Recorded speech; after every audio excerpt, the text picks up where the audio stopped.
नमस्कार, सानियाज किचनमध्ये तुमचं हार्दिक स्वागत आहे. तर आजची रेसिपीचं नाव आहे इडली आणि चटणी. त्यासाठी मी उडदाची डाळ घेतली पाव किलो. ही भिजवून ठेवायची. ह्याला स्वच्छ पाण्याने धुवून भिजवून ठेवला पाहिजे 8 तासासाठी. समजा तुम्ही सकाळी बनवत असाल तर तुम्हाला दुपारी भिजत ठेवायला लागेल. हे बघा, हे आहे इडली रवा. हे आहे इडली रवा. जर तुम्ही जर आपण हे बघा, मी पाव किलो उडदाची डाळ घेतली तर हे अर्धा किलो घ्यायची इडली रवा.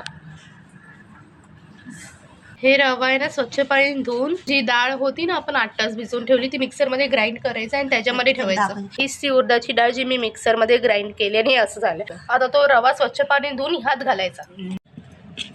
मग जसं मी तुम्हाला म्हणाली, हे स्वच्छ पाण्याने धुवून इडली रवा ते त्याचं पाणी काढून ह्यात घालायचं आणि रात्रभर ठेवून द्यायचं.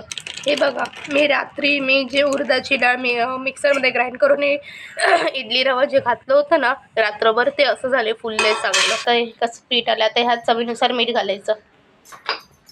हे बघा, असं चांगलं पण ढवळायचं. हे बघा, मी गॅस पेटवून हे असं पाणी घालून ठेवलंय. आता आपण इडली बनवणार आहोत. हे बघा, असं तेल लावायचं. आता यात इडलीचं बॅटर घातलंय. हे बघा, असं घालायचं. अशा प्रकारे आता सगळ्या इडलीच्या भांडीला हे लावून ठेवते बॅटर.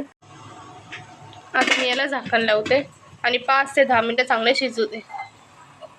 फ्लेम थोडं मीडियम ठेव.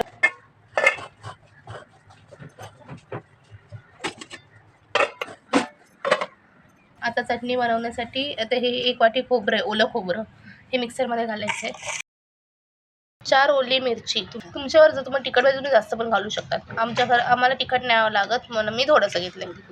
थोडी कोथिंबीर धुवून घेतलं सगळं मी स्वच्छ पाण्याने. आणि 3 पुदिन्याची पानं. हे बघा, हे आल्याचं तुकडं मी घालते आणि हे मी घालते लसूणचे पाकळे 2. 1 चमचा चण्याची डाळ. आता माझ्याकडे चण्याची डाळ नाही म्हणून मी हे चणे घातले भाजलेले. आणि जर तुम्ही नॉर्मल चणा डाळ पण घ्या ते पण भाजूनच घ्या. आता हे ग्राइंड करायला घेऊया. हे बघा कसं सॉफ्ट स्पॉन्जी झालंय. लिंबू पिळायचं. हे बघा, असं झालं होतं. आता मी तडका देणार. ह्यात तेल घातले मी थोडं. 1 चमचा उडदाची डाळ घालायची, 1 चमचा राय, 1 चमचा जिरं, 4 ते 5 कढीपत्त्याची पानं. चांगलं तडतडू दे हे सगळं. मी गॅस बंद करून ठेवला. झालं तडतडलं. चवीनुसार मीठ घालायचं. चांगलं त्याला ढवळायचं. आता तडका घालायचा.